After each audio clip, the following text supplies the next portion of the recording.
చంద్రబాబు నాయుడు. అవును. మీరు ఆయనకు సపోర్ట్ చేస్తున్నారా? నేను తెలుగు పాలిటీషియన్ కాను. ఓకే.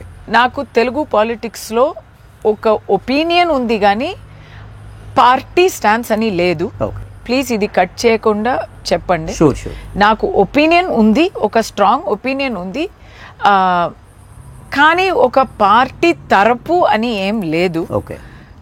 అది చెప్పి తర్వాత నేను ఇది కూడా చెప్తాను. ఎస్, నాయుడు గారు అంటే నాకు చాలా అభిమానం ఉందండి.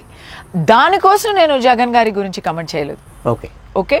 బట్ ఇప్పుడు హైదరాబాద్ అయితే సరి, ఆంధ్ర అయితే సరి, ఎక్కడ చూసినా నాయుడు గారు కట్టే బిల్డింగ్సే ఉన్నాయి, నాయుడు గారు చేసే రోడ్స్లే ఉన్నాయి, నాయుడు గారు వేసే ప్లాన్సే ఉన్నాయి సివిల్ డెవలప్మెంట్లో. అది నాకు విజిబుల్గా తెలుస్తుంది. వేరే స్టేట్ నుంచి వచ్చి చూస్తే డెవలప్మెంట్ వర్క్ అంతా ఆయన చేశారు. ఆయన దానికి కరప్షన్లో చేశారా లేదా అనేది ఇలాంటి ఆరోపాలు నాకు తెలీదు. కానీ హైదరాబాద్ ఫారిన్ సిటీ లాగా ఉంది. దానికి మూలం ఎవరు అంటే, మూలం అనేది చెప్పొచ్చు. హైదరాబాద్ చూస్తే ఇప్పుడు నేను మాధవపూర్ అంతా అక్కడే ఉన్నాను నేను హోటల్. సో అక్కడ చూస్తే అది అమెరికాలో ఉంది.